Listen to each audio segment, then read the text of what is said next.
नमस्कार, कार्यक्रम issue of the डेमा यहाँहरूलाई स्वागत छ। म नारायण तिमल सेना। दर्शकहरू, नेपालको संविधान जारी भइसकेपछि यो संविधानले विशेष गरी 3 तहको व्यवस्था गरेको छ: संघीय, प्रादेशिक र स्थानीय।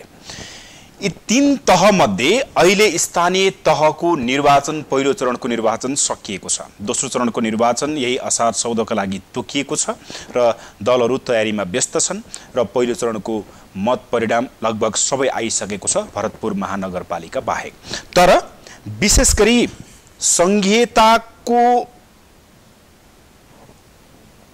लिएर यसलाई जुन 3 तहमा विभाजन गरिएको छ, एकात्मक तथा केन्द्रीकृत शासन प्रणालीबाट संघीयतामा देश प्रवेश गर्दा स्थानीय तहमा के कस्ता अधिकार हुन्छन्, स्थानीय तहमा निर्वाचित भएका जनप्रतिनिधिले के गर्न पाउँछन्, के गर्न पाउँदैनन्, यी सबै कुराहरू बन्न नसक्दा अन्योलका कारण, विशेष गरी निर्वाचनका बेला जनप्रतिनिधिले जनता सामु गरेका प्रतिबद्धताहरू पूरा गर्नका लागि शपथ खाए लगत्तै विभिन्न खालका निर्णयहरू गरे। तर निर्णय गरिसकेपछि त्यो कार्यान्वयनमा आउनु साटो स्थानीय विकास मन्त्रालयले अंकुश लगाएको अवस्था छ।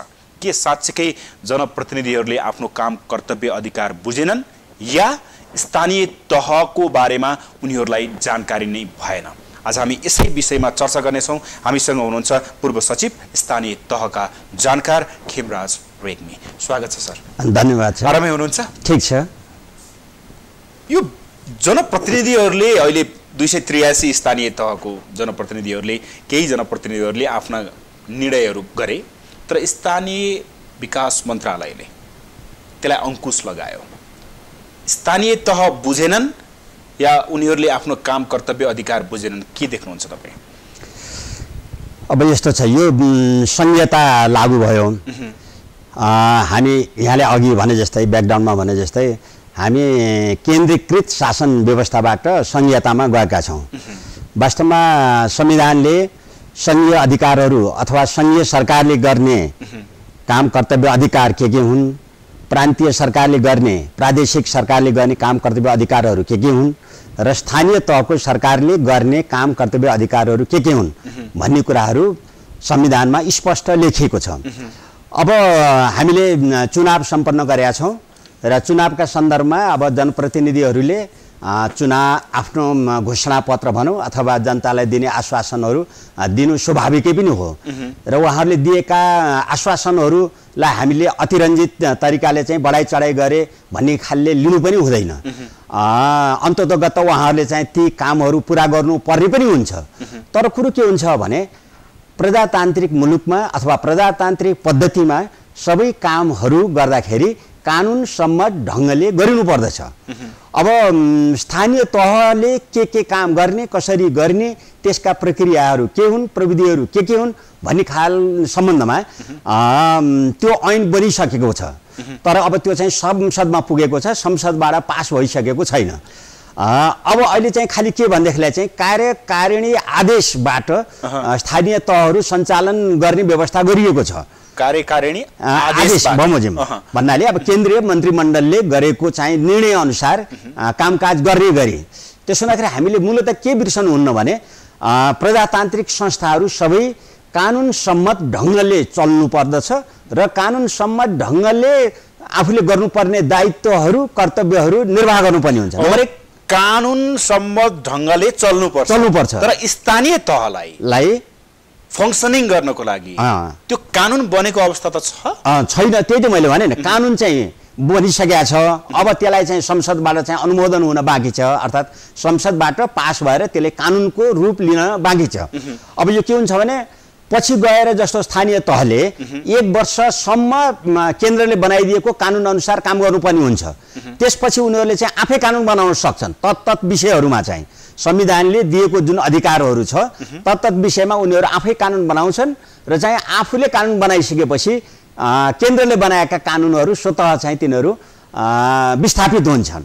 त्यसो हुँदाखेरि एउटा कुरा त कानुनसम्म ढङ्गले काम गर्नु पर्यो। ओके। नम्बर 2 के हुन्छ भन्देखिलाई त्यसको लागि बजेटको परिधिभित्र रहेर काम गर्नु पर्यो। फेरि हामीले त कयौँ आश्वासनहरू बाँडेका छौँ, तर त्यसको लागि त के चाहियो भन्दाखेरि चाहिँ आर्थिक व्यवस्थापन के छ, त्यो आर्थिक स्रोत भनौँ अथवा बजेट भनौँ, त्यो बजेटको परिधिभित्र रहेर बल्ल चाहिँ काम गर्नुपर्ने हुन्छ। नम्बर 3, त्यो बजेट व्यवस्थापन गर्नको लागि पनि के चाहियो त भन्दाखेरिलाई त्यो कुनै तोक आदेशका भरमा चाहिँ गर्ने कुराहरू होइन, त्यसको पनि प्राविधिक मूल्याङ्कन गरेर प्राविधिकहरूले चाहिँ यो काम गर्न हाम्रो बजेटले भ्याउँछ हैन, अनि त्यो बजेटको परिधिभित्र रहेर काम गर्नु पर्यो, पूर्व तयारी भनौँ न, पूर्व तयारी चाहिन्छ। त्यसो हुँदाखेरि जस्तो अब चाहिँ केन्द्रले बजेट पेश गरिसकेको छ, अब यो पास होला र मैले चाहिँ थाहा पाएको छु अब चाहिँ यो पास भएको 1 महिनाभित्र चाहिँ स्थानीय तहहरूले पनि बजेट बनाएर अनि त्यो चाहिँ पास गर्छन् आफ्नो चाहिँ गाउँसभा अथवा चाहिँ नगरसभाहरूबाट चाहिँ। तर यहीँनिर पास गर्छन्, नीति नियम आफ्नो ठाउँमा छ, कानुन बजेटको परिधिभित्र रहेर तर जुन अहिले नयाँ प्रतिनिधि जो चयन भएका छन् स्थानीय प्रतिनिधिहरू, उनीहरूको निर्णयमा नै अंकुश लाउनु पर्ने बाध्यता कसरी आयो भन्न खोज्छु। अनि यस्तो भयो, अब के भने उहाँहरूले चाहिँ जुन अहिले फटाफट निर्णय गर्दै हुनुहुन्छ, एक त के भने त्यो चाहिँ त्यो गाउँपालिकाको चाहिँ जुन कार्य समिति छ नि, कार्यपालिका कार्यपालिका त्यसले निर्णय गर्नुपर्ने हुन्छ। त्योभन्दा पनि अझ चाहिँ बजेट पास गर्ने कुरो त कसले गर्छ भनेर भन्नु होला भने गाउँसभाले गर्छ अथवा नगरसभाले गर्छ। कुन विषयमा कति खर्च गर्ने, के कामहरू गर्ने, के योजनाहरू सम्पन्न गर्ने भन्ने कुराहरू त्यो चाहिँ गाउँसभामा अथवा नगरसभामा प्रस्तुत भइसकेपछि नगरसभाले पास गरेपछि तदनुरूप चाहिँ काम गर्ने, त्यसमा खर्च गर्नुपर्ने हुन्छ। अब यहाँ अहिले के भयो भने आय स्रोत के हो हैन, सरकारले केन्द्रीय सरकारले कति दिन्छ, संघीय सरकारले कति बजेट दिन्छ भन्ने कुरोको पनि थाहा छैन।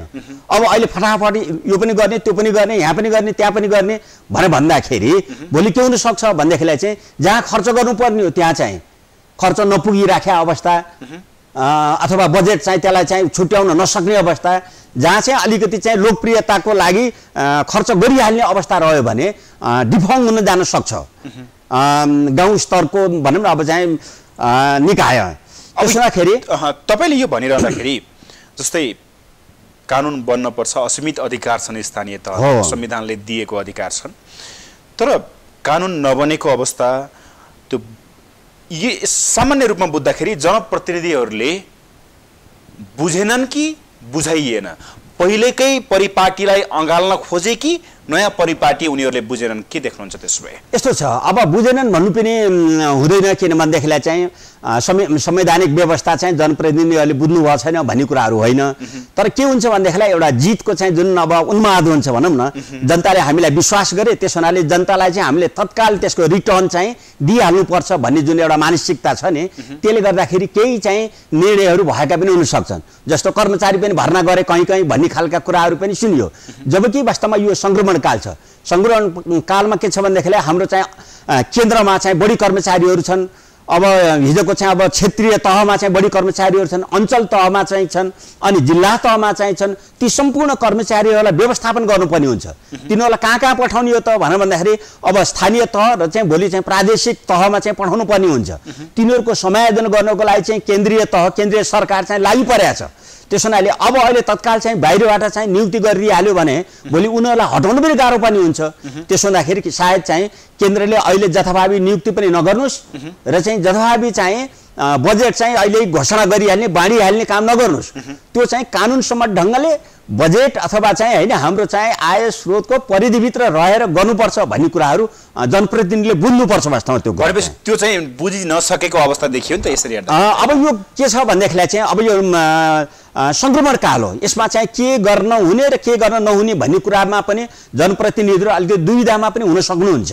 मैले भने नि एउटा जितको चाहिँ उहाँहरूमा चाहिँ के भनौँ हर्ष छ, त्यसमा केही गरिहालौँ भन्ने चाहिँ छ, त्यसलाई हामीले नराम्रो रूपमा लिनु पनि हुँदैन। अब यसरी बुझौँ त त्यसमा तपाईँ पहिला कुशल प्रशासक पनि अहिले स्थानीय तहको जानकार पनि, सामान्य भाषामा एउटा स्थानीय प्रतिनिधिले बुझ्ने भाषा, एउटा जनताले बुझ्ने भाषा, अहिले स्थानीय तहका जो जनप्रतिनिधिहरू छन् अहिले बेसिक कुराहरू उनीहरूले के गर्नुपर्छ यो संक्रमणकालीन अवस्थामा उहाँले सबभन्दा पहिला त अब चाहिँ एक त हामीले कर्मचारीहरूको व्यवस्थापन हुन सकेका छैन, त्यसो हुँदाखेरि अब त्यो चाहिँ केही काम गर्न चाहिँ कठिनाइ छ। अब जस्तो त्यहाँ जुन कार्यकारी अधिकृत हो तिनीहरूसम्म चाहिँ पठाइएको छ, कतिपय ठाउँमा त तिनै पनि पुगेका छैन भन्ने छ है कि।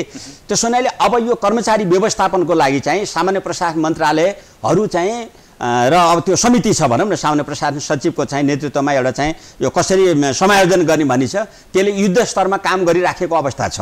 र अब अहिले तत्काललाई कसरी गर्ने त भन्ने खालको कुराहरू छ। जस्तो कृषि सम्बन्धी चाहिँ कर्मचारीहरू खटाउनु पर्यो, त्यहाँ शिक्षा सम्बन्धी कर्मचारी खटाउनु पर्यो, त्यहाँ चाहिँ मालपोत सम्बन्धी कर्मचारीहरू खटाउनु पर्यो, त्यहाँ चाहिँ सिँचाइ सम्बन्धी चाहिँ खटाउनु पर्यो, पशु सुधार सम्बन्धी अथवा खटाउनु पर्यो, त्यहाँ वातावरण सम्बन्धी चाहिँ छ। त्यस हुनाले यी चाहिँ यावत कुराहरूको लागि अब मैले अस्ति हाम्रो एउटा चाहिँ गोष्ठी भएको थियो, त्यसमा चाहिँ सुनेअनुसार चाहिँ 3 जनाको एउटा चाहिँ कमिटी बनेको छ जिल्लामा पनि चाहिँ प्रमुख जिल्ला अधिकारीको चाहिँ नेतृत्वमा, स्थानीय विकास अधिकारी र कोष लेखा नियन्त्रकको चाहिँ संयोजकत्वमा। किनभने हरेक चाहिँ त्यो गाउँपालिकामा नगरपालिकामा जस्तो लेखापाल लेखा अधिकृत चाहिँ पठाइहाल्नु पर्ने हुन्छ। त्यो के अरे कार्यकारी प्रमुख चाहिँ त भइहाल्यो, त्यसपछि त्यो चाहिहाल्यो, किनभने हिसाब किताब तलब खुवाउन बैठक भत्ता खुवाउनदेखि लिएर अब योजना तर्जुमा गर्नकोदेखि लिएर, त्यसो हुँदाखेरि यी 3 जना बसेर तत्काल चाहिँ जिल्लाका जस्तो फिल्ड कर्मचारीहरू हुन्छन्, अब उनीहरू चाहिँ अहिले जिल्लाको मात्र छन्, अब उनीहरू तुरुन्त तिनीहरूलाई चाहिँ अहिले तत्काललाई ल तपाईँ यो गाउँमा जानुहोस्, तपाईँ यो नगरमा जानुहोस्, तपाईँ यहाँ जानुहोस् भनेर उनीहरूले चाहिँ खटाउन सक्ने अधिकार चाहिँ दिने सम्बन्धमा पनि मन्त्री परिषदमा प्रस्ताव चाहिँ पेश हुँदैछ होला। त्यसो हुँदाखेरि अब यो पिरियडमा के गर्ने त? कर्मचारीहरूको चाहिँ व्यवस्थापन हुनै बाँकी छ, बजेटको व्यवस्थापन हुन बाँकी नै छ, ऐन कानुनको व्यवस्थापन हुन पनि बाँकी नै छ। प्रतिनिधिले शपथ खाइसके, उनीहरूले शपथ खाए। त्यसो हुनाले उहाँहरूले के गर्नु पर्यो भन्नेदेखिलाई अब चाहिँ भोलि हामीले गर्ने कामहरू के हुन् त भन्ने कुरामा चाहिँ आफूहरू बसेर चाहिँ एउटा चाहिँ चिन्तन के गर्नु पर्ने, के योजना गर्न सकिन्छ, हामीले हाम्रो कति बजेट हुन सक्छ, सरकारले दिन सक्ने बजेट कति हो, हामीले स्थानीय तहबाट चाहिँ उठाउन सक्ने बजेट कति हो, र हाम्रो बजेट चाहिँ कति हुन्छ टेन्टेटिभ चाहिँ, त्यो आधारमा हामीले के कामहरू गर्न सक्छौँ र भोलिको चाहिँ गाउँ सभामा पेश गरेर अनि त्यसलाई कार्यान्वयन गर्ने हो चाहिँ। त्यसमा सबभन्दा पहिला यी 3 तह भइसकेपछि अनि बल्ल कार्यान्वयनको तहमा जानुपर्ने हुन्छ। अहिले हाम्रो अलि उल्टो भयो चाहिँ, कार्यान्वयन तह चाहिँ सुरु गरिहालियो यहाँ है कि, गाउँ सभा नबसिकन गाउँपालिकाको सभा नबसिकन त्यसै कार्यान्वयन गरियो हो। अब वास्तवमा जस्तो भनौँ न गाउँपालिकाका चाहिँ अध्यक्ष तथा उपाध्यक्षहरूलाई भनौँ अथवा नगरपालिकाका प्रमुख उपप्रमुखहरू, उहाँहरूलाई स्वविवेकी अधिकार चाहिँ ज्यादै कम छन्। उहाँहरूलाई अधिकार चाहिँ भोलि चाहिँ गाउँ कार्यपालिका अथवा नगर कार्यपालिकाले अथवा नगरसभाले गाउँ सभाले प्रत्यायोजन गर्न सक्छ। यो अधिकार तपाईँले गर्नुहोस्, यतिसम्म तपाईँले खर्च गर्न सक्नुहुन्छ, यतिसम्मका योजना तपाईँले दिन सक्नुहुन्छ भन्ने खालको चाहिँ उनीहरूले अधिकार प्रत्यायोजन गरिसकेपछि बल्ल उहाँहरूले चाहिँ काम गर्न पाउने अवस्था हुन्छ। अब अहिले चाहिँ धेरै कुराहरूमा चाहिँ त्यसमा पनि चाहिँ अब चाहिँ आर्थिक वितरण गर्ने कुराहरू पनि भोलि चाहिँ गाउँ सभाले अङ्कुश लगाउन सक्छ हैन, कसैलाई आर्थिक सहयोग गर्नु पर्यो तत्कालै चाहिँ भने उहाँहरूले अहिले निर्णय गर्ने त के हो भनेदेखिलाई भोलि म गाउँ सभाबाट अथवा नगर सभाबाट पारित गराउँछु, समर्थन गराउँछु भन्ने हिसाबले मात्र खर्च गर्ने हो, यदि त्यहाँ चाहिँ उहाँहरूको कोषमा पैसा छ भने पनि। त्यसो हुँदाखेरि अब अहिले यसरी चाहिँ कार्यान्वयनको तहमा अहिले गइहाल्नुभन्दा भोलि अब चाहिँ बजेट सेसन हुन्छ, त्यसको लागि चाहिँ योजनाहरू तर्जुमा गर्नु पर्यो, त्यसमा चाहिँ अलि बढी चाहिँ जनप्रतिनिधिहरू चाहिँ लाग्न चाहिँ उपयुक्त हुन्छ जस्तो लाग्छ मलाई चाहिँ अहिलेको अवस्थामा चाहिँ। कार्यान्वयन होइन कि पहिला प्लानिङ गर्नु पर्यो, उहाँलाई चाहिँ कर्मचारी कुन अब चाहिँ तुरुन्तै चाहियो उहाँले माग गर्नु पर्यो हैन।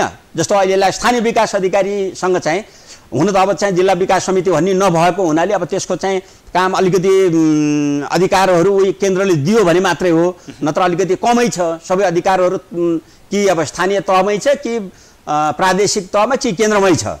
त्यसो हुँदाखेरि उहाँहरूले अहिले प्लानिङ, कर्मचारीहरूको प्लानिङ व्यवस्थापन अनि आर्थिक व्यवस्थापन मा र चाहिँ अनि के काम गर्ने हो भनेर चाहिँ योजनाहरू चाहिँ बनाउनेतिर चाहिँ बढी ध्यान चाहिँ फोकस गर्नुपर्ने हुन्छ। त्यसो भइदियो भने सजिलो हुन्छ। मेन कुरो व्यवस्थापनमा आएर हरेक चिजमा व्यवस्थापन। अहिलेको जुन हामी नयाँ संरचनामा गइरहेछौँ, हरेक चिजको प्रतिनिधि चुन्नेदेखि लिएर हरेक चिज नयाँ व्यवस्थापनमा गएको छ। अब स्थानीय तहको व्यवस्थापनमै समय जाने भयो नि त, न नियम कानुन केही नबनेको अवस्था, जनप्रतिनिधिले त्यसरी डिसिजन गरेको अवस्था, सँगसँगै त्यो व्यवस्थापन गर्न नै टाइम लाग्ने जस्तो देखिन्छ नि अहिलेको स्थिति, होइन? यो यस्तो छ नि, हेर्नुहोस् अब हामी चाहिँ एकदम नितान्त चाहिँ नयाँ व्यवस्थामा जाँदैछौँ। हिजो अब एकात्मक शासन व्यवस्था, अझ साँच्चै भन्यो भने एकात्मक शासन व्यवस्था नराम्रो व्यवस्था होइन, तर के भने अत्यधिक केन्द्रीकृत शासन व्यवस्था भयो। हरेक कुरा चाहिँ केन्द्रबाट चाहिँ निर्देशित गर्ने, केन्द्रले आदेश निर्देश दिने र त्यसको चाहिँ आज्ञा पालन गर्ने, कार्यान्वयन गर्ने निकायको रूपमा स्थानीय निकायहरू रहे। अब अहिले त्यो होइन, उनीहरू आफैले योजना तर्जुमा गर्नेदेखि लिएर आर्थिक व्यवस्थापन गर्नेदेखि लिएर अनि त्यहाँबाट प्रशासनिक चाहिँ व्यवस्थापन, कर्मचारी व्यवस्थापनदेखि लिएर अनि ती योजनाहरूको कार्यान्वयनसम्म चारवटै कुराहरू चाहिँ उनीहरू आफैले मिलाउनु पर्ने हुन्छ। हालाकि यो सुरुमा चाहिँ जस्तो यहाँले भन्नुभयो उहाँले नजानेर हो कि भन्ने, त्यो होइन। केही कुराहरूमा नबुझेका कुराहरू कहीँ हुन सक्छन् र मैले सुनेको छु चाहिँ उहाँहरूलाई केही दिनको चाहिँ यो एउटा अभिमुखीकरण तालिम जस्तो, तालिम पनि नभनौँ, अब उहाँलाई चाहिँ होइन ताजा फ्रेस गराउने कार्यक्रमहरू चाहिँ पनि गर्दैछ सरकारले, जसले गर्दाखेरि उहाँहरूले चाहिँ आफ्नो सीमाहरू, आफ्ना कर्तव्यहरू चाहिँ बुझ्नुहुन्छ र काम गर्न चाहिँ धेरै सजिलो हुन्छ। त्यो पनि हुन्छ। सँगसँगै चाहिँ अब कानुनलाई चाहिँ पास गरेर अब संसद अलिकति अवरोध भइराखेको अवस्था छ, सायद अब यसलाई चाहिँ छिटोभन्दा छिटो चाहिँ अब केन्द्रीय सरकारले चाहिँ त्यो पास गराउने व्यवस्था गर्ला र अहिले त्यो नहुँदासम्म पनि, जस्तो अब त्यो अबेला पनि हुनसक्छ, ढिलो हुनसक्छ, त्यस हुनाले कार्यकारिणी आदेश अनुसार स्थानीय तहको चाहिँ अहिले कार्य सञ्चालन गर्ने व्यवस्था पनि हुँदैछ। कार्य सञ्चालन गर्नको लागि पनि स्थानीय तहमा के कस्ता काम, कर्तव्य र अधिकार छन् भन्ने कुराको पनि त अलिकता अन्योलता देखिएको हो नि त, होइन त? अनि त्यो पनि सुनिश्चित भइसकेको छ करिबकरि। अब त्यसलाई चाहिँ त्यो पुस्तिकाहरू चाहिँ तयार गर्दै हुनुहुन्छ। अब त्यही त्यो रिफ्रेस ट्रेनिङ गर्दाखेरि उहाँहरूलाई चाहिँ अभिमुखीकरण चाहिँ तालिम भनौँ होइन, फ्रेस गर्ने चाहिँ सन्दर्भमा ती पुस्तिकाहरू पनि बाँडेर तपाईँहरूको कर्तव्यहरू यो हो, यतिसम्म गर्न पाउनुहुन्छ, तपाईँले गर्ने कामहरू यो हो, वडाले गर्ने काम यो, गाउँपालिकाले गर्ने काम यो, सभाले गर्ने काम यो भनेर सबै चाहिँ त्यसको चाहिँ विस्तृत विवरणहरू। किनभने त्यो अनुसूचीमा दिएका कयौँ अधिकारहरू के छन् भनेदेखिलाई कयौँ चाहिँ साझा अधिकारहरू छन्।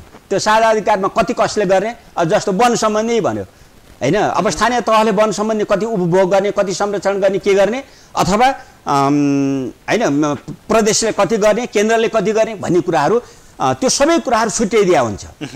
अब शिक्षामै भनौँ, अब माध्यमिक तहसम्मको चाहिँ शिक्षाको अधिकार चाहिँ स्थानीय तहलाई दिएको छ। उनीहरूले रेखदेख नियन्त्रण सबै कुरो चाहिँ स्थानीय तहले गर्छ, तर अब पाठ्यक्रम कसले बनाइदिने भन्ने कुराहरू आउन सक्छ त्यो, है कि? त्यस हुनाले त्यो चाहिँ केन्द्रले बनाउन सक्छ अर्को व्यवस्था नहुँदासम्मको लागि, होइन? प्रान्तीय सरकार गठन भइसकेका छैन, भोलि प्रान्तीय सरकारले चाहिँ गराउला त्यो कामहरू।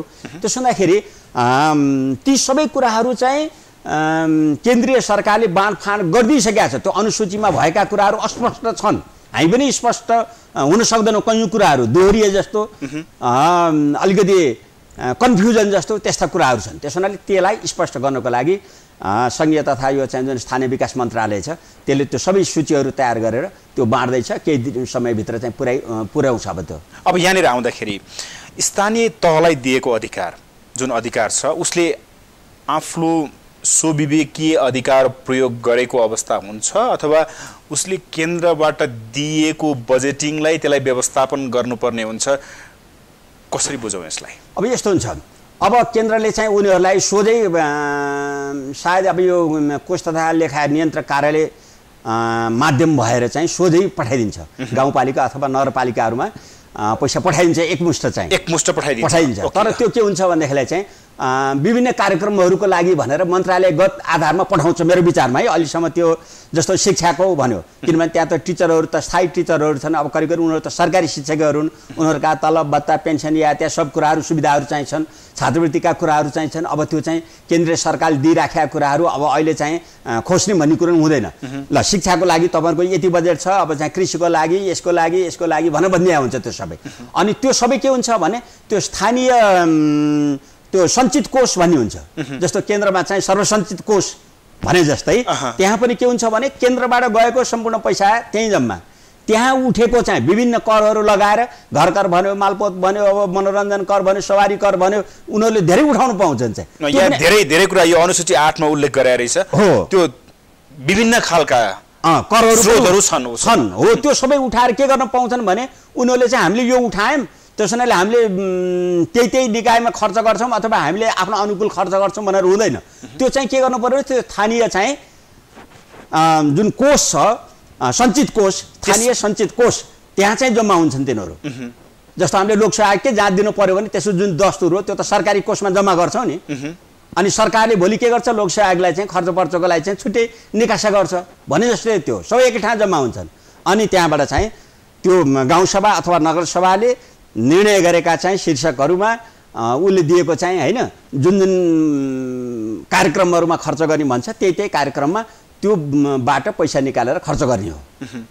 त्यसो हुँदाखेरि हामी चाहिँ के भने वित्तीय अनुशासन, अब यो प्रशासनिक अनुशासनदेखि लिएर सबै अनुशासनमा बाँधिएर अनि हामीले आफ्नो स्वायत्तताको चाहिँ उपभोग गर्ने हो। त्यहाँ अब हामीले चाहिँ एकै मुष्टलाई अब चाहिँ भनौँ न 10 करोड दियो, 50 करोड रुपियाँ दियो, अब हामीले मन लागे चाहिँ भन्ने कुराहरू हुँदैन। हो, यहाँनिर वित्तीय अनुशासनको तपाईँले कुरा गर्नुभयो नि, यहाँनिर त्यो समस्या आयो किनकि अहिले अङ्कुश लाउनु पर्ने बाध्यता पनि त्यहाँनिर आयो। किनकि प्रतिबद्धताहरू धेरै भए, आश्वासन धेरै भए, जाने बित्तिकै केही गरेर देखाउँ भन्ने आशा जनप्रतिनिधिलाई अवश्य नै हुन्छ। हजुर, तर त्यहाँनिर मनमौजी तरिकाले निर्णयहरू भए, त्यसले गर्दा अङ्कुश लाउनु परेको स्थिति हो त त्यसो भए अहिले। अब निर्णय गर्दाखेरि जस्तो हाम्रो संविधानमा पनि के भनेको छ भने कुनै पनि एउटा गाउँपालिकाले अथवा नगरपालिकाले अथवा एउटा प्रदेशले निर्णय गर्दाखेरि केन्द्रीय निर्णयहरूको चाहिँ विपरीत जाने गरी अथवा अर्को प्रदेशलाई त्यसको चाहिँ आघात पर्ने गरी त्यस्तो खालको निर्णय गर्नु हुँदैन भन्ने छ। र त्यसको समन्वय गर्न जुन जिल्ला विकास के अरे त्यो जिल्ला समन्वय समिति भनिन्छ त्यसले पनि हेर्छ र उस्तै पर्यो भने केन्द्रले पनि निर्देशन दिन्छ र त्यहाँ चाहिँ हस्तक्षेप गर्न सक्ने चाहिँ संवैधानिक अधिकार चाहिँ छ। त्यसो भने यी सबै कुराहरूमा अब थोर बहुत भइहाल्छ होइन। जस्तो अब चाहिँ वृद्ध भत्ताकै कुराहरू आयो, अब चाहिँ 2-3 ठाउँबाट चाहिँ हामी चाहिँ यति दिने भन्ने खालका कुराहरू भयो। त्यो अलिकति चाहिँ के भयो भनेदेखिलाई चाहिँ हामी अलि त्यसमा चाहिँ हतार गऱ्यौँ। अहिले जनप्रतिनिधि प्रमुख उपप्रमुखहरू जति पनि छन्, जस्तै समन्वयको कुरा गर्दाखेरि, समन्वयात्मक कुरा गर्दाखेरि विभिन्न राजनीतिक दलहरू छन्। अहिले एउटा राजनीतिक दलले एउटा गाउँपालिका जित्यो अथवा नगर जित्यो भने उसको एकाधिकार त्यहाँ सक्छ अथवा स्वविवेकीय त्यो हुन सक्छ भन्ने खप्ने उत्तिकै छ भनिन्छ नि, के देख्नुहुन्छ तपाईँ? अब यस्तो छ, अब पुरापुर चाहिँ गाउँपालिका अथवा चाहिँ नगरसभा गाउँसभामा एउटै पार्टीको चाहिँ होइन पूर्ण बहुमत छ अथवा चाहिँ अब के भनौँ त्यो 100% चाहिँ एउटै पार्टीको छ भने त्यस्तो चाहिँ हुन सक्ने सम्भावना रहन्छ होइन भनेदेखिलाई चाहिँ अब जस्तो गाउँ कार्यपालिकामा अब एउटा दुईवटा भए पनि चाहिँ होइन प्रतिपक्षी चाहिँ दलका उम्मेदवारहरूले जित्या हुनु पर्ने हुन्छ। त्यो चाहिँ त्यसो हुँदाखेरि जथाभावी खर्च गर्दाखेरि उनीहरूले त्यहाँ चाहिँ अब्जेक्सन गर्ने स्थिति पनि रहन्छ र चाहिँ मैले अघि नै भने नि सबै मानिसहरू एउटा चाहिँ वित्तीय अनुशासनभित्र रहेर कानुनी अनुशासनभित्र रहेर मात्रै खर्च गर्नुपर्ने चाहिँ हुनाले त्यो खालको मोनोपोली अथवा जथाभावी होला जस्तो लाग्दैन। र त्यो भयो भने पनि त्यसको समन्वय गर्ने चाहिँ जुन अहिले जिल्ला समन्वय समिति छ त्यसले त्यसमा चाहिँ अलिकति अब नियन्त्रण त नभनौँ, अब त्यसले समन्वय गर्ने भनेको छ, समन्वय सुझाव दिएर त्यसलाई चाहिँ अलिकति चाहिँ ट्र्याकमा ल्याउने काममा सहयोग पुर्याउन सक्छ जस्तो लाग्छ। दलगत रूपमा भन्दा पनि विशेष गरी अहिलेको संविधान जारी भएको भनेको चाहिँ आर्थिक समानता, समृद्धि, सामाजिक न्याय सुनिश्चित गर्न भनेर समानुपातिक, समावेशी र सहभागीमूलक सिद्धान्तका आधारमा समतामूलक समाजको निर्माण गर्ने भनेर चाहिँ संविधानले अधिकार दियो। स्थानीय तहलाई पनि त्यही नै हो। अब यसलाई हामीले ब्रिफिङ गर्दाखेरि एउटा सामान्य आम नागरिकले बुझ्दाखेरि दललाई त भोट खसाल्यो, तर स्थानीय तहको पेरिफेरीमा रहेर हेर्दाखेरि अब अध्यक्षले, उपाध्यक्षले र जनताले, निर्वाचित प्रतिनिधि र जनता बीचको यो सम्बन्ध कस्तो हुन्छ, स्थानीय तहको के हुन्छ? अनि यस्तो हुन्छ जस्तो मैले भने नि, ल कर्मचारीका तपाईँले भनेको कुरामा जस्तो समतामूलक भन्ने चाहिन्छ नि भन्नाले एउटा समानताको अवसर चाहिँ दिनुपर्ने हुन्छ सबैलाई। जस्तो शिक्षकै नियुक्ति गर्नु पर्यो होइन, अहिले छँदैछन्, अब खाली भएको ठाउँमा अब सायद भोलि गाउँपालिका नगरपालिकाहरूले उनीहरूले चाहिँ नियुक्ति गर्ने कुरो हुन्छ। त्यहाँ चाहिँ कसैले ल फलानालाई नियुक्ति गर भनेर चाहिँ टोक आदेशका भरमा हुँदैन। उनीहरूले त्यहाँ पनि त्यो मेरिटोक्रेसीलाई चाहिँ ध्यान दिएर नियुक्ति गर्नुपर्ने हुन्छ। विज्ञापन निकाल्नु पर्यो गाउँपालिकामा पनि है कि अनि उनीहरूले चाहिँ त्यो छनौट समिति बनाउनु पर्ने हुन्छ त्यहाँ चाहिँ अनि उनीहरूसित चाहिँ दरखास्त आह्वान गर्नु पर्यो यो योग्यता पुगेको व्यक्ति भन्ने भयो भनेपछि त्यहाँ चाहिँ त्यो समान अवसर हो वास्तवमा चाहिँ समानताको सिद्धान्त भनेको चाहिँ सबैलाई दिन सकिँदैन बिए पास गरेका मान्छे शिक्षकमा नियुक्ति गर्ने भन्यो भने सबै बिए पास गरेकालाई शिक्षक दिन सकिँदैन तर त्यहाँ चाहिँ त्यो सबै बिए पास गरेका मान्छेहरूले त्यहाँ आफ्नो योग्यताको चाहिँ पारख गर्न पाउनु पर्यो त्यहाँ चाहिँ त्यसो हुनाले त्यो मेरिटोक्रेसी भन्छ जो योग्य छ त्यसले छनौट पाउनु पर्यो त्यसो हुनाले यहाँ चाहिँ मेरो पार्टीको मान्छे फलानुलाई ल्याएर नियुक्ति गर्ने भन्नासाथ त्यो चाहिँ कानुनी उपचारको चाहिँ हक हुन्छ फेरि त्यो चाहिँ है कि त्यसो यसरी बुझौँ सर सानो बच्चालाई पहिला बामे सर्न सिकाइयो हजुर सिकाइसकेपछि अब फेरि अझै बामे सर्न होइन कि तिमी आफै हिँड भन्ने खोजेको कुरा हो यसरी बुझौँ सुरुमा यो अहिले हामीले त्यसलाई चाहिँ यो संक्रमण काल हो केन्द्रबाट चाहिँ तिमीहरू हिँड भनेर डोर्याउने अवस्था थियो पहिला हजुर अहिले तिमी आफै हिँड अब आफै हिँड्न भन्ने हो तर कुरो के छ भन्नु होला भने हिँड्न चाहिँ जाने छ तर त्यो लड्छ कि अझै भनेर केन्द्रले चाहिँ अलिकति ध्यान दिनुपर्ने अवस्था चाहिँ छ अहिलेको अवस्था चाहिँ उनीहरू जबसम्म चाहिँ यो गन्तव्य हो हामी यो कामको लागि त्यहाँ जाँदैछौँ र त्यहाँ गएर यो काम गर्ने हो भन्ने कुराको जब उनीहरूलाई चाहिँ कानुनी रूपले आर्थिक रूपले होइन अरू सामाजिक रूपले सबै कुराहरूले चाहिँ उनीहरूलाई बोध हुनु पर्यो त्यो चाहिँ होइन ज्ञात हुनु पर्यो मेरो यो काम हो मैले त्यहाँ जाने हो यो गर्ने हो भन्ने कुराको जब उनीहरू चाहिँ योभन्दा बाहिर जान हुँदैन योभन्दा बाहिर गयौँ भने हामी लड्छौँ अथवा हामी चाहिँ होइन भन्ने कुराहरू नहुँदासम्म केन्द्रले अलिकति त्यसमा चाहिँ ध्यान दिनुपर्ने हुन्छ संक्रमणकालीन अवस्था छ अहिले केन्द्रको मातहतमा रहनुपर्ने अवस्था छ तर जुन 22 वटा जति कानुन हजुर निर्माण गर्नुपर्ने स्थानीय तहलाई जुन अधिकार छ त्यो त बनिसकेको अवस्था छैन स्थानीय तहले नै बनाउने होला त्यो केन्द्रले त बनाइदिन्न अब अहिले अनि बल्ल मात्रै स्थानीय तह फङ्सनिङ हुन्छ हैन र बुझे अब त्यसमा के छ भन्नु होला भने जस्तो उनीहरूले अब अहिले मुख्य चाहिँ कानुन के बनाउन खोजेका छन् कसरी कार्यपालिका अथवा के अरे गाउँपालिका र नगरपालिकाहरू सञ्चालन गर्ने भन्ने जुन एउटा के भनौँ मातृ ऐन भनौँ न त्यो चाहिँ बन्दैछ त्यो अनि त्यसको गाइडेन्समा रहेर अनि त्यसपछि बल्ल स्थानीय तहका चाहिँ ऐनहरू बनाउने हो अहिले मूल ऐन भनौँ न अब चाहिँ त्यो मातृ ऐन भनौँ मदर ल भनौँ भन्छ त्यसलाई चाहिँ त्यसले गर्दाखेरि फङ्सन चाहिँ हुँदै जान्छ र पछि जब चाहिँ त्यसको चाहिँ अब त्यसमा अब स्पेसलाइजेसन भनौँ न अब चाहिँ यसमा अझ के गर्ने त जस्तो मैले भने शिक्षक नियुक्ति गर्नु पर्यो भने त्यसको चाहिँ नीति बनाउनु पर्यो त्यहाँ नियम बनाउनु पर्यो कानुन बनाउनु पर्यो यो आधारमा चाहिँ नियुक्ति गरिनेछ भनेर उनीहरूले आफ्नो चाहिँ गाउँपालिकामा चाहिँ बनाउन सक्छन् भोलि गएर चाहिँ शिक्षक सरुवा गर्नुपर्ने भयो कुन आधारमा कुन कानुनले कुन प्रविधि अपनाएर चाहिँ सरुवा गर्ने कुनै स्कुलहरू गाड्नु पर्यो जस्तो चलेका छैनन् हैन टिचर बढी हुन सक्छन् त्यसो हुँदाखेरि म क्वालिटीको शिक्षा दिन्छु टिचरहरू हैन यहाँ गाब्छु समायोजन गर्छु भन्यो भने उसले पाउनु पर्यो तर त्यो अहिले एकैचोटि चाहिँ पाउँदैन त्यो कुराहरू कानुन बनाउनु पर्यो त्यो चाहिँ के केन्द्रीय कानुनले चाहिँ गभर्न गरे हुनु पर्यो हैन त्यो उनीहरूले आफूले नबनाउँदासम्म पछि केन्द्रीय कानुन अनुसार ल यो बाँकी त तिमीले बनाउने हो ल बनाऊ कानुन बनाऊ र त्यो अनुसार गर भनौँ भने त्यसो हुनाले हरेक कुराहरू के हुनुपर्छ त भन्दाखेरि ऐन कानुन नियमको परिधिभित्र रहेर चल्ने हो त्यो चाहिँ होइन ऐन नियम कानुनको परिधिभित्र रहेर चल्ने हो आफ्नो सबैलाई थाहा छ तर अहिले पछिल्लो अवस्थामा के भयो भने 283 स्थानीय तहमध्ये अब नियम कानुनै अझै फङ्सनिङ गर्न उनलाई बाटै खुलेको अवस्था छैन हामी कतै जान त गयौँ तर त्यसलाई हुनपर्ने पूर्वाधारहरू हामी चाहिँ निर्माण गरेको अवस्था छैन व्यवस्थापकीयमा हामी चुकेका छौँ कि भन्ने मेरो यो अलिकति अब के भने यो स्थानीय तहको चुनाव कहिले हुने के हुने भन्ने कुराको चाहिँ अब राजनैतिक अस्थिरताका कारणले गर्दाखेरि ढिलाइ भयो वास्तवमा हामीले यो चाहिँ अलिकति पहिले गर्नुपर्ने हो त्यही पनि धन्न भएको छ यसलाई हामीले चाहिँ एकदम के भनौँ यसलाई एउटा उत्सवकै रूपमा लिइराखेका छौँ हुँदैन कि हुँदैन भन्ने अवस्थामा पनि भयो र अब सायद अब अर्को पनि हुन्छ भन्ने कुरामा विश्वस्त छौँ त्यसो हुनाले अब यो बेलामा सबै कुराहरू भनौँ न हिजोसम्म त कतिवटा नगरपालिका हुने हुन् कतिवटा गाउँपालिका हुने हो कति भन्ने कुराकै ठेगान थिएन अन्यलता थियो त्यसो हुँदाखेरि त्यो कुराको अलिकति ठेगान नभएसम्म बल्ल कमसेकम चाहिँ संस्थागत चाहिँ एउटा स्वरूप चाहिँ लियो स्थानीय तहले, स्थानीय सरकारले भनौँ। अब त्यसलाई कसरी फङ्सन गर्ने भन्ने कुराहरू त कानुन बनाउने र चाहिँ कानुन बनाउने कुरामा चाहिँ केन्द्रीय सरकार लागि परेको छ। भनेपछि यसरी बुझौँ, अब यो स्थानीय तह सबैले स्वीकारेको संविधान कार्यान्वयनको एउटा पहिलो पाटो हो, तर यसलाई फङ्सनिङ गर्नको लागि अझै पनि समय लाग्छ, यसरी बुझौँ?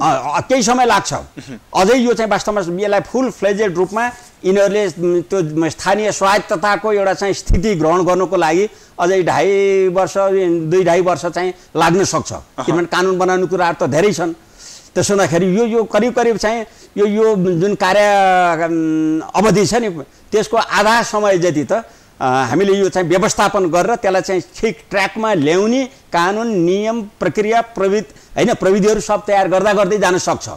त्यसैले म एउटा कुरा चाहिँ यहाँ मार्फत चाहिँ के अनुरोध गर्न चाहन्छु भने हामीले नयाँ कानुनहरू बन्यो भने सोही अनुरूप गर्ने हो र त्यो नबन्दासम्म जुन प्रचलित कानुन भन्छ नि, नयाँ कानुनहरू नबन्दासम्म प्रचलित कानुन बमोजिम गर्ने हो। यति बुझ्नु पर्यो हामीले चाहिँ। कानुनै छैन भन्ने होइन। नयाँ कानुनहरू बने, सरकारले चाहिँ विशेष चाहिँ निर्णय गरेर चाहिँ कार्यकारिणी आदेश दिया छ, त्यो अनुसार गर्ने। त्यसले भेटेको छैन भने के गर्ने त, कसरी गर्ने त भन्दाखेरि हाम्रा प्रचलित कानुन के छन् अरू चाहिँ त्यो प्रचलित कानुन बमोजिम गर्ने। अन्तिममा मेरो प्रश्न सर, हजुर, धेरै कुराहरू भए, आफ्ना काम कर्तव्य छन्, तर तपाईँले अघि भन्नुभयो अहिले संयमता धैर्यता अपनाएर अहिले प्लानिङ मात्रै गर्नु पर्यो, नबाड्नुहोस् भन्नुभएको छ। जनताले पनि त्यो अनुसार बुझ्नु पर्यो। अहिले दिएन भन्दा पनि प्लानिङ गरेर जाँदाखेरि बेस्ट। नीति नियम बनिसकेको अवस्था छैन, केन्द्रको अलिकति निर्णय पनि पर्खन पर्ने अवस्था आयो। अब यहाँनिर आउँदाखेरि अन्तिममा मेरो प्रश्न, स्थानीय तह सञ्चालनका लागि होइन, स्थानीय जुन यो अहिलेको फङ्सनिङ गर्नको लागि तपाईँले देखेका सबल पक्ष र यसका दुर्बल पक्ष के देख्नुहुन्छ? यस्तो छ, यसका धेरै सबल पक्षहरू छन्। धेरै सबल पक्ष के छन् भनेदेखिलाई चाहिँ अब जनप्रतिनिधिहरूले काम गर्ने हो, मूलत उनीहरू चाहिँ जनताको प्रत्यक्ष निगरानीमा रहेर काम गर्ने हो कि जनताको प्रत्यक्ष निगरानीमा रहनुपर्छ। उनीहरूले गलत काम गरे भनेदेखिलाई चाहिँ जनताले चाहिँ देन एन्ड देयर चाहिँ त्यसको चाहिँ विरोध गर्न सक्ने सम्भावनाहरू हुन्छन्। त्यसो हुँदाखेरि अहिले तपाईँले भने जस्तै वास्तवमा एउटा चाहिँ समानताको सिद्धान्तको आधारमा निर्णय गर्नु पर्यो र काम गर्नु पर्यो र कुनै पनि काम गर्दाखेरि त्यसको चाहिँ पछाडिको चाहिँ चित्त बुद्धि कारण हुनु पर्यो, जसले गर्दाखेरि हो यो बाटो बनाउनु भन्दा यो बाटो बनाउँदाखेरि धेरै जनतालाई चाहिँ सुविधा र फाइदा हुन्छ। आर्थिक दृष्टिकोणदेखि लिएर हरेक कुराले पर्यटन दृष्टिकोणले फाइदा हुन्छ। त्यसो हुनाले त्यसमा लगानी नगरेर यो ख भन्ने बाटोमा चाहिँ बनाउन ठिक हुन्छ भन्ने कुरो पब्लिकले रियलाइज गर्नुपर्ने हुन्छ, किनभने उनीहरू वहीँ पब्लिकको आँखा अगाडि काम गर्नुपर्ने हुन्छ। त्यसो हुँदाखेरि त्यसले गर्दाखेरि के हुन्छ भनेदेखिलाई जुन भ्रष्टाचारहरू हिजो भए, जुन अनियमितताहरू भए, यी सबै कुराहरू चाहिँ रोकिने एउटा हुन्छ। नम्बर 2 के हुन्छ त भनेदेखिलाई चाहिँ उनीहरूका प्रत्येक क्रियाकलापहरू चाहिँ जनताले चाहिँ हिसाब किताब गरेर राखेका हुन्छन्, जसले गर्दाखेरि चाहिँ भोलि चाहिँ चुनावमा ती सबै हिसाब किताबहरूको चाहिँ फेरिस्त दिनुपर्ने हुन्छ। त्यसो हुँदाखेरि पनि उनीहरूले चाहिँ त्यसलाई चाहिँ कानुनसम्म ढङ्गले र एउटा चाहिँ व्यवहारिक पक्षलाई पनि चाहिँ दृष्टिगत गरेर जनताको हितमा काम गर्नुपर्ने चाहिँ हुन्छ। त्यसो हुँदाखेरि चाहिँ यी पक्षहरू चाहिँ छन्। र दोस्रो कुराहरू के हुन्छ भन्दाखेरि जुन चाहिँ अब गाउँपालिकामा अथवा नगरपालिकामा केन्द्र सरकारबाट अथवा त्यहीबाट पनि चाहिँ आय स्रोतबाट चाहिँ जम्मा भएको रकम हो, त्यो पनि सही सदुपयोग हुन सक्ने प्रबल सम्भावनाहरू हुन्छन्। किनभने त्यहाँ सही सदुपयोग हुन सक्ने प्रबल सम्भावना, किनभनेदेखिलाई चाहिँ एक त जनताले हेर्छ, दोस्रो प्रतिपक्षी हुन्छ त्यहाँ चाहिँ उसले कहाँ गल्ती गर्छ र मैले चाहिँ औल्याएर बस्छ र भोलि त्यसलाई चाहिँ हराउने किसिमले चाहिँ प्रमाणहरू जुटाएर बस्छु भन्ने हुन्छ। त्यसो हुँदाखेरि उसले चाहिँ त्यसलाई जवाफ दिन सक्ने हिसाब किताबले चाहिँ काम गरे हुन्छ, जवाफदेहिता हुन्छ। त्यसो हुँदाखेरि त्यो जवाफदेहिता भनेको चाहिँ साह्रै ठुलो चाहिँ शासन संयन्त्रमा चाहिँ चाहिने गुण हो त्यो चाहिँ, है कि त्यसले गर्दाखेरि मान्छेलाई जनताप्रति उत्तरदायी बनाउँछ, आफ्नो कर्तव्यप्रति चाहिँ उत्तरदायी बनाउँछ। त्यसो हुँदाखेरि यी कुराहरू चाहिँ छन् सबल पक्षहरू। अनि जस्तो त्यति मात्रै होइन, जम्मै जिल्ला स्तरमा रहेका जुन चाहिँ कार्यालयहरू हुन् नि, सेवा दिने कार्यालयहरू हुन्, शिक्षादेखि कृषिदेखि वनदेखि नापीदेखि मालपोतदेखि लिएर उनीहरूले जनताको बिचमा बसेर काम गर्नुपर्छ। त्यहाँ चाहिँ मान्छेलाई चाहिँ ढिलो गर्ने, झुल्याउने, दुःख दिने यी प्रवृत्तिका कामहरू पनि त्यहाँ गइसकेपछि जस्तो केन्द्रमा आउँदाखेरि यहाँ चाहिँ अब खासै पब्लिकसित सरोकार हुँदैन। त्यो चाहिँ उही एउटा व्यक्तिले दुःख पाउँछ, उसले कहाँ भन्ने कहाँ गर्ने हुन्छ। तर त्यहाँ चाहिँ देन एन्ड देयर त्यसको चाहिँ रियाक्सन आउँछ। त्यसो हुँदाखेरि यी सम्पूर्ण कुराहरू चाहिँ जुन चाहिँ सेवाग्राहीहरूले चाहिँ सेवा पाउनु पर्ने हो, तिनीहरूबाट पनि चाहिँ छिटो छरितो तरिकाले चाहिँ सेवा पाउन सक्ने हुन्छ। त्यसो हुँदाखेरि यो त वास्तवमा चाहिँ यदि हामीले यसलाई सफलतापूर्वक चाहिँ समस्या भन्दा पनि राम्रा पक्ष यसका धेरै छन्, नराम्रा पक्ष पनि छन् होला। अब नराम्रा पक्षहरूमा के हो भनेदेखिलाई चाहिँ अब नराम्रै त नभनौँ, अब सरकारले चाहिँ अब जस्तो यो कर्मचारी व्यवस्थापन गर्नु पर्यो, कर्मचारी नभइकन हुँदैन त्यहाँ। अनि त्यसपछि अब त्यहाँ त्यही किसिमका विज्ञ मान्छेहरू पठाउनु पर्यो। जस्तो तपाईँले भनौँ अब प्राथमिक स्वास्थ्य दिने उपलब्ध गराउने भनी छ, त्यो गाउँपालिकाको चाहिँ कर्तव्यभित्र चाहिँ आउँछ। अब त्यहाँ चाहिँ जाने डक्टरहरू होइन, अयवहरू अथवा चाहिँ नर्सहरू सबैको चाहिँ उचित व्यवस्थापन गर्न सक्छन् कि सक्दैन?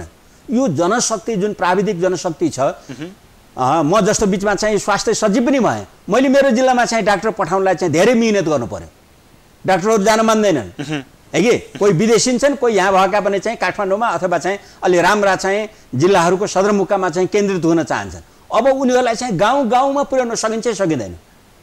यो चाहिँ यो व्यवस्थापन पक्ष चाहिँ अलिकति कठिन छ। अब दोस्रो कुरो के छ भन्देखिलाई चाहिँ अरू निजामती कर्मचारीहरू पनि जस्तो केन्द्रमा के हुन्छ, अलि बढी सुविधा हुन्छ, बढी अवसरहरू हुन्छ। अब गाउँमा जाँदाखेरि चाहिँ साँगुरो घेरा भयो होइन, त्यहाँबाट चाहिँ बाहिर जान पनि गाह्रो हुने हुन्छ। सेवाका चाहिँ अथवा सुविधाका अवसरहरू पनि अलिकति कम हुन्छन्। त्यसो हुनाले उनीहरूलाई खुसी राजी बनाएर त्यहाँ लगेर उनीहरूको चाहिँ जुन क्षमता छ त्यसको चाहिँ अधिकतम चाहिँ हामीले चाहिँ होइन त्यसको फाइदा लिन सक्ने वातावरण बनाउन पनि एकदम चाहिँ च्यालेन्जिङ छ त्यो चाहिँ। अब आखिरमा भोलि चाहिँ विकास भनेको त के हुन्छ भने जनप्रतिनिधिहरूको चाहिँ जनताको भावना र चाहिँ उनीहरूको एउटा चाहिँ के भनौँ जनताको उनीहरूको हृदयबाट उठेका आवाजहरूलाई कार्यान्वयन गर्नुपर्ने छ। त्यो कार्यान्वयन गर्ने कसले त भन्दाखेरि चाहिँ यो प्रशासनिक यन्त्रले, प्रशासनिक संयन्त्र बलियो चाहियो, त्यसले सहयोग पुर्याउनु पर्यो र त्यो अन्तर्हृदयबाटै सहयोग पुर्याउँछु भन्ने खालको हुनु पर्यो है कि। समग्रमा भन्दाखेरि व्यवस्थापकीय पाटोमा चाहिँ अलिकता समस्या चाहिँ आउन सक्छ। त्यसलाई चाहिँ अब जो अलिकति क्षमतावान अब भनौँ न चाहिँ जनप्रतिनिधिहरू हुनुहुन्छ, उहाँहरूले चाहिँ त बहुत राम्रोसँग चाहिँ त्यसलाई ट्याकल गर्न सक्नुहुन्छ होइन। यी चाहिँ कर्मचारी भनेका त हामीले जे भन्यो लाएर आएका चाहिँ काम गर्ने मान्छेहरू हुन् कहाँ भन्ने खालको चाहिँ भयो भने असहयोग हुन सक्छ। बाहिर देखावटी रूपले काम गरे चाहिँ गर्ने, तर चाहिँ वास्तविक रूपमा चाहिँ होइन जनताका प्रतिनिधिहरूको जनभावना अनुसारको काम गर्नलाई चाहिँ भित्र हृदयबाटै चाहिँ गराउन सकिएन भने त प्रतिफल चाहिँ राम्रो आउन नसक्ने स्थिति हुन्छ। त्यसो हुनाले उहाँहरूको त्यो चाहिँ काममा लगाउन सक्ने स्किलको पनि डेभलप गर्नुपर्ने हुन्छ नेताहरूले चाहिँ। धेरै खुसी लाग्यो सर, आइदिनु भयो, धेरै धेरै धन्यवाद सर। हस्, थ्याङ्क यू भेरी मच। उहाँ हुनुहुन्थ्यो पूर्व सचिव खेमराज रेग्मी, जो स्थानीय तहका जानकार पनि हुनुहुन्छ। हवस् त, आजको लागि इस्यु अफ द डे यति नै। हामी निरन्तर न्युजमा छौँ। नमस्ते।